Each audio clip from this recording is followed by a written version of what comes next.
Is this the real life?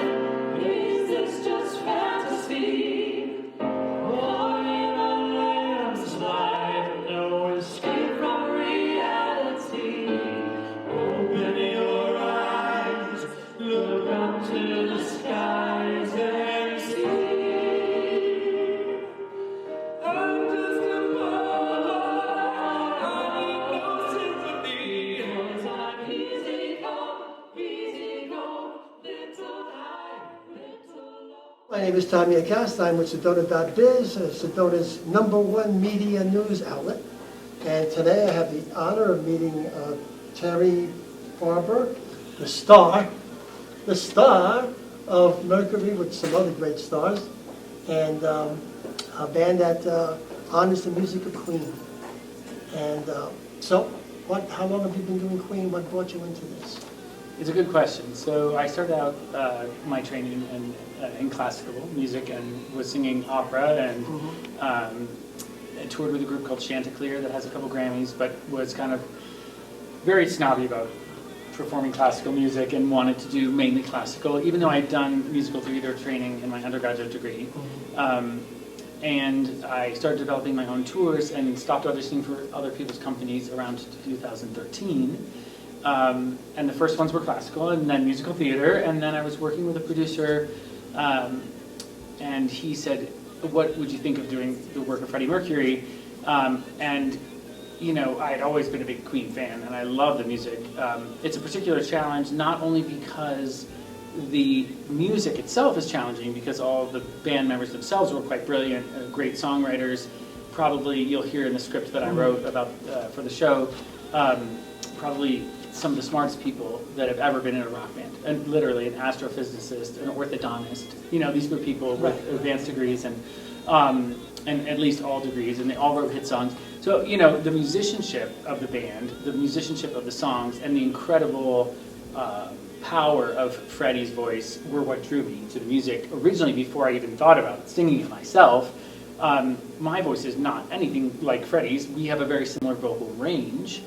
So in this approach to the show, I'm really trying to help the audience get to know him and do my best versions of the songs with these other tremendous musicians on stage, and we're having a great time. So yeah, it's super fun. There are times when I feel, because my master's degree is in historically informed performance, I'm kind of a nerd, so I started out by reading 5 biographies of Freddie Mercury before I wrote the script.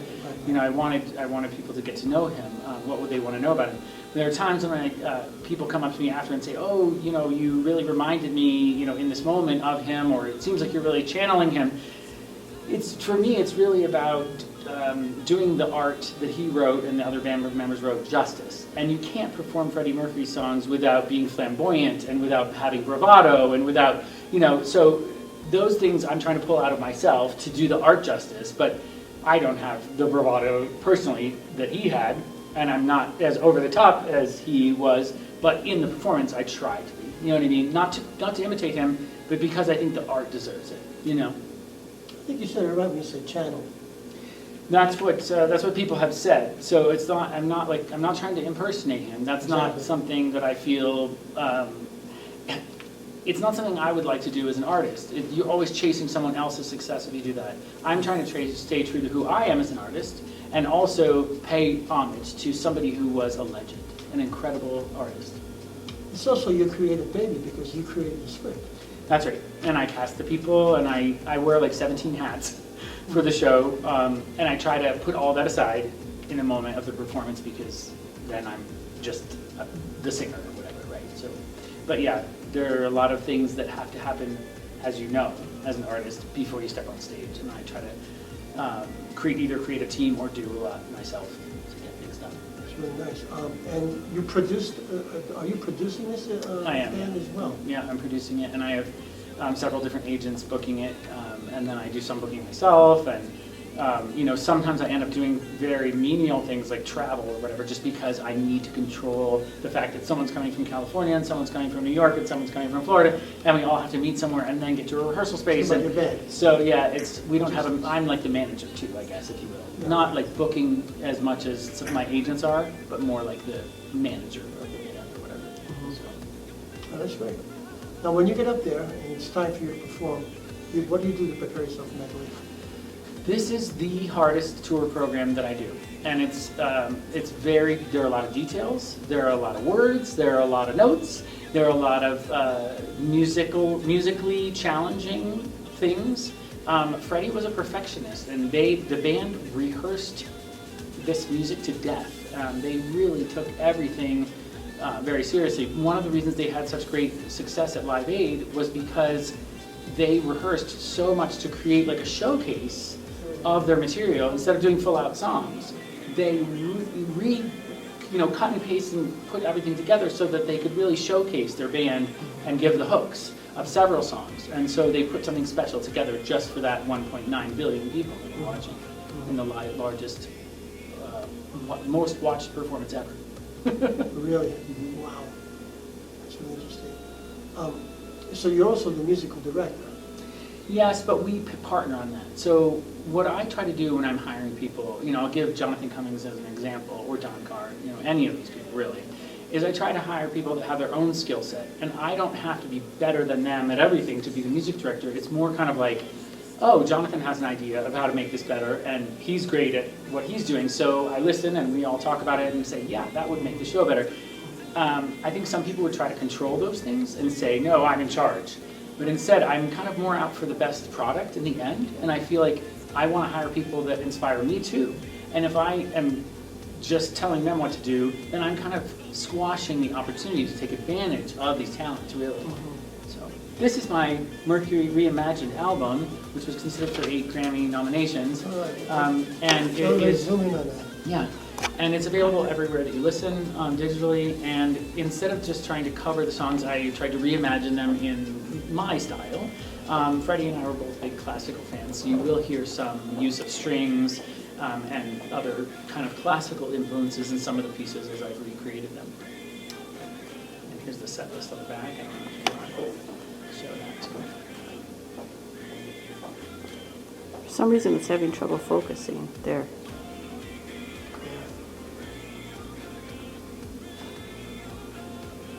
Tell us about it again. Sure, so this is my reimagined Mercury album, and I tried to recreate the tunes in my style, if you will. You'll notice that there are some classical influences. Freddie was a huge fan of classical. You hear me talking about that a little bit in the show. And so there is quite a use of strings. For example, I replaced some of the kind of signature Queen vocal harmony sound with some string choirs to kind of give a classical element and still preserve some of the harmonies that were in there. But some of the songs, like, I really took a different direction. For example, Somebody to Love. Freddie was inspired by Aretha Franklin to write that tune, so I tried to think, well, what would Aretha's sound be like on this? And I slowed it down a little and made it a little more groovy. Similarly with You're My Best Friend, kind of did something really my own with it. But I hope you love it and have a listen. Yeah. Are we both in, Frank? Yes. All right. So how can people get it? How can people find I think we'll Yeah. put the web. Sure. They can go to my website, terrybarber.com. On Facebook and Instagram, I'm at Touring Artist. And then CD Baby, if you want a physical copy, you can purchase one at cdbaby.com. And then it's available to listen to digitally everywhere you listen, which is, Apple Music, iTunes, Spotify, Amazon, Pandora, all those places. So tell me about your experience today in Sedona. Tell me a little bit about Sedona. Sedona, it's my 3rd time performing for the International Film Festival in Sedona. And they introduced me to Sedona. I had never been to Sedona here. About 4 years ago, actually, was the first time. And I fell in love with it. I fell in love with the people. Of course, the nature is overwhelmingly gorgeous. It's one of God's best works, I think. And I went today on an ATV excursion with my brother and went and saw some historic ruins. And it's just breathtaking. And there's so much here. Every time I come here, I think, well, I really need to go back and spend more time. So I will be. That is so cool. But once again, on behalf of our beautiful community, we thank you because if you're going to bring a lot of luster and music and fun tonight to the community. as I told my band, like, we are just going to continue to have a great time. You know what's so funny is I met Terry in New York. I was a sub on one of his gigs because they needed like a Broadway performer to sing some Christine material. And he chose me, luckily, and then he found out that I play piano. He was like, wait a second, you play piano, huh? And I was like, yeah. And then he hired me for this, and I never thought, honestly, because I'm a Broadway girl, right? I never thought that I would ever be in a rock band. But here we are, baby. Pretty great. So what do you love about being in this band? You know, I love so many things about this band. It's like a different family. It's like we all love each other, and we all have that camaraderie because we all make music together. And I love the connectivity of it. I love how we can have fun on stage. I love that it pushed me to become a better artist, a better musician. I think we all pushed each other to become better at our craft. And it's just so much fun, like being able to be on stage with such amazing musicians, performers, so talented, and like still have fun together. Like that's like the end goal of it all, right? Yeah. So yeah, many things to love about this particular group. So did you join the group after it was founded, or were you a founding member as well? Oh my gosh, founding member, yes sir! I'm a founding member, which is crazy. Wow. But super cool, super Really cool. great. It's Yeah. really great. Have you ever been to Sedona? Yes, I've been once before. I think with this group, if I remember correctly. I think we did play around here before. And Sedona, I love it here. Oh my God. The food, the people, the weather. I mean, come on. Yeah, I might rip up my ticket back home. We'll see. I met Terry Barber, I think 2000 and might have been 2004 or 2002. It's been a pretty long time ago. And he came to one of the shows I was doing. I was doing a jazz show, and then I came and saw one of his shows at the Lyric, and we kind of became friends, but we never really had an opportunity to perform together. And then several years ago, he brought me in to do the music of Andrew Lloyd Webber show. I did that show with him, and then we did like a Broadway musical review. I did that show with him, and then we did another show which was like an abbreviated version of Les Mis. And a lot of that stuff, I'm singing classical and show stuff, but you know, I'm a rock and roller. So when the producer of this show, Jack Starr, who passed away a couple of years ago, when he pulled me in to do this show, it was more in my element, because most of the music that I do is you know, rock or pop related stuff. So how do you like playing Freddie Mercury's music?